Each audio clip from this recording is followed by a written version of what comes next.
Hello viewers, இந்த வீடியோவில் நான் எதை பற்றி பேச போகிறோம் அப்படின்னு பார்த்தீங்கன்னா, நான் மற்றவங்களுக்கு உங்களுக்கு சொல்ல வேண்டிய முக்கியமான பாயிண்ட்ஸ், அதாவது ஒரு அட்வைஸ் மாதிரி, அதை தான் நான் சொல்ல போகிறேன்.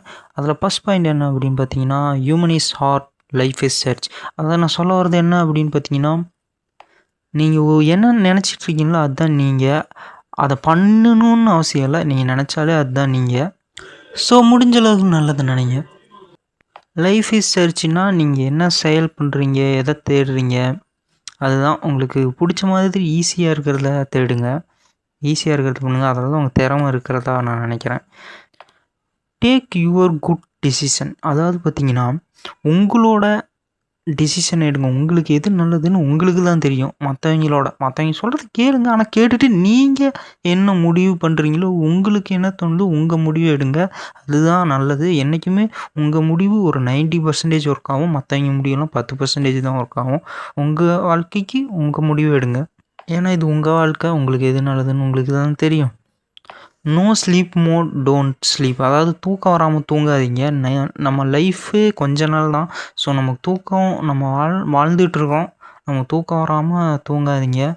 நம்ம தூங்காமல் இருக்கிறனால நமக்கு நிறைய ஐடியாஸ் கிடைக்கும். நிறைய நேரம் நம்ம இதை யோசிக்கலாம். நிறைய புத்திசாலியான விஷயங்கள்லாம் பண்ணலாம். No hungry don't eat. அதாவது பார்த்திங்கன்னா, நம்ம பசிக்காமல் சாப்பிடாதீங்க. நம்ம பாடி நல்லா ஸ்லிம்மாக இருந்தால் நமக்கு நல்லாயிருக்கும். அதுக்குன்ட்டு யாராவது சாப்பிட சொன்னால் சாப்பிடாம இருப்பேன் அப்படின்னு அடம் பிடிக்காதீங்க. அது தேவையில்லாமல் மனசங்கடத்தை ஏற்படுத்தும்ல. பசிக்காமல் சாப்பிடாதீங்க. ஹெல்த்துக்கு நல்லது. ஒல்லியாக இருக்கலாம், ஸ்லிம்மாக இருக்கலாம், அழகாக இருக்கலாம். Stay veg. அதாவது வெஜிடேரியனை ஃபாலோ பண்ணுங்கள். வெஜிடேரியன் சாப்பிடுங்க. நிறைய உயிரினங்கள் இருக்குது, பார்க்க பாவமாக இருக்குது, அதை சாப்பிடாதீங்க. வெஜிடேரியன் சாப்பிட்றதுனால ஹார்மோன் கோளாறுகள் வர வாய்ப்பு இருக்குதுன்னு நினைக்கிறேன். இந்த முடி வளர்றது நிறையா, அதெல்லாம். ஸ்டே கூலாக இருங்க. அதாவது பார்த்தீங்கன்னா கூலாக இருங்க. ரொம்ப ப்ரெஷர் ஆகிக்காதீங்க, ரொம்ப ப்ரெஷர் பண்ணிக்காதீங்க. லைஃபே கூலாக இருங்க. காற்று, வெற்றிடம், அதில் தான் பொருட்கள்.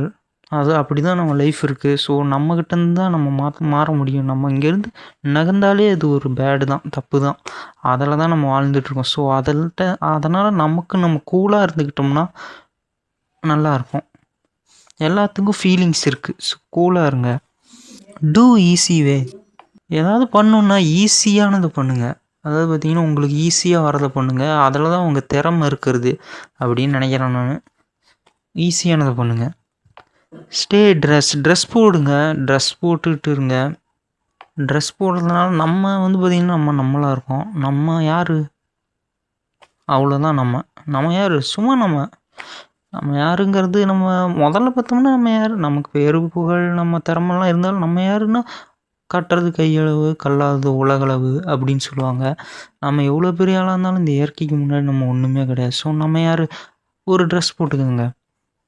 Stay pant. அதேமாதிரி பேண்ட் போட்டுக்கோங்க. பேண்டில் பார்த்தீங்கன்னா ஒரு ஸ்டாண்டர்டான ஃபீல் உங்களுக்கு கிடைக்கும். நீங்கள் நார்மலாக யோசிக்கிறத விட ஒரு பேண்டு போட்டுக்கிட்டு இருந்தீங்கன்னா ஒரு ஸ்டாண்டர்டான ஃபீல் உங்களுக்கு கிடைக்கும்.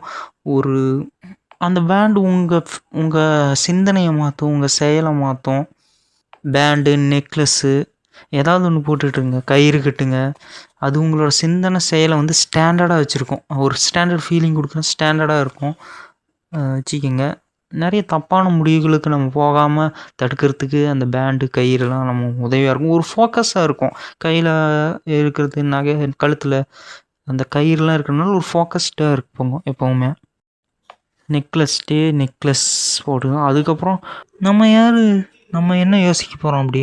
அதுக்கு ஒரு பேண்டு, ஒரு கயிறு, ஒரு நெக்லஸ், இந்த மாதிரி ஏதோட சப்போர்ட்டில் யோசிப்போமே.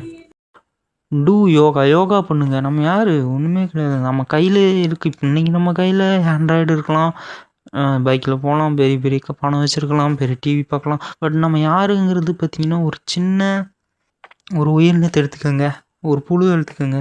அந்த மாதிரி தான் நம்மளும். நம்ம கை கால் முளைச்சிருக்கு, அவ்வளோதான். அந்த புழு மாதிரி தான் நம்மளும். ஸோ நம்ம யார்? நம்மளால் என்ன முதல்ல பண்ண முடியும்? நம்மக்கிட்ட என்ன இருக்குது? யோகா பண்ணலாம். அதுதான். அதுக்கப்புறம் டான்ஸ் ஆடலாம். டான்ஸ் பண்ணுங்கள்.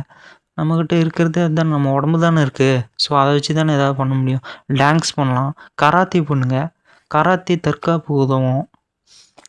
நம்ம பாடி நல்லா ஸ்லிம்மாக இருக்கிறதுக்கு உதவும். எக்ஸசைஸ் பண்ணலாம், கம்மியாக பண்ணுங்கள். ரொம்ப ப்ரெஷர் எடுத்து பண்ணால் பாடி பில்ட் ஆயிரும், பெருசாயிரும்.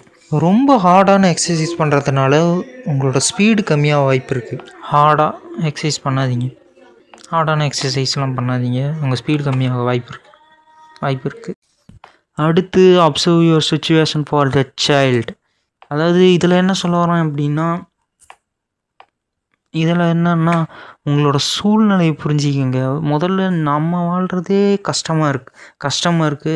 இதில் இன்னொரு குழந்த அப்படிங்கிறதெல்லாம் நமக்கு செலவாகிறது பார்த்திங்கன்னா எவ்வளவோ இருக்குது. இதில் இன்னொரு குழந்தைக்கும் செலவு பண்ணணும். நம்ம வாழ்க்கையே ஒரு போராட்டமாக இருக்கும்போது இதில் தேவையில்லாத சும்மா வரக்கூடாது. ஒரு சுமையாக நம்ம குழந்தைங்க நமக்கு வரக்கூடாது. ஸோ நம்மளோட வாழ்க்கைக்கு போதும், நம்ம வாழ்க்கை நம்ம சுச்சுவேஷனை பொறுத்து நம்ம நல்லா இருக்கோமா, நம்மளால் குழந்தைங்கள பார்த்துக்க முடியுமா, நம்மளால் சமாளிக்க முடியுமா அப்படிங்கிறதெல்லாம் யோசிச்சுட்டு, நம்ம குழந்தை தேவையா அப்படிங்கிறதெல்லாம் யோசிச்சுட்டு, நம்மளோட சுச்சுவேஷன் நம்மளோட சூழ்நிலையை பொறுத்து அந்த முடிவு எடுத்துக்கோங்க. சில பேர் கொஞ்சம் 2 குழந்தை பெற்றுக்குவாங்க, அதெல்லாம் வேணாமே, ஒரு குழந்தையோடு நிறுத்திக்கலாம். அந்த மாதிரிலாம் கூட இருக்குது. ஸோ நம்ம சூழ்நிலையை பொறுத்து குழந்தை பெற்றுக்கோங்க.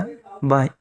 ரொம்ப லோவாக இருந்தோம்னா சரி நமக்கு இது குழந்தை, நம்ம வாழ்க்கையே ஒரு போராட்டமாக இருக்குது அப்படின்னா நமக்கு வேண்டாம்.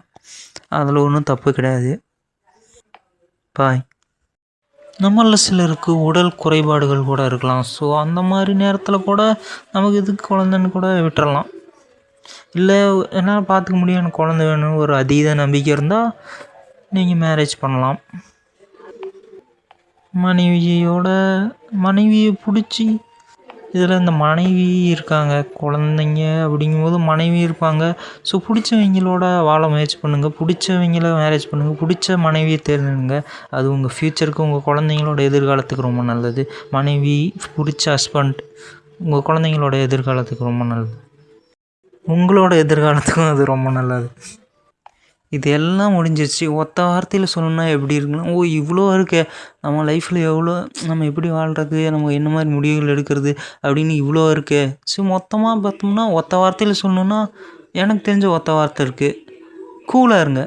உங்களுக்கு தெரிஞ்ச ஒத்த வார்த்தையில் அப்படியே உங்கள் வாழ்க்கை எதை அடிப்படையாக நம்ம வச்சு செயல்படலாம் அப்படின்னா, கூலாக இருங்க. நான் சொல்கிறேன், உங்களுக்கு ஏதாவது ஒரு வார்த்தை, உங்கள் அனுபவத்தில் ஏதாவது ஒரு ஒத்த வார்த்தையை வச்சு உங்கள் வாழ்க்கையை அடிப்படையாக அமைச்சிக்க முடியும்னா அதை நீங்களே கண்டுபிடிங்க. பாய்.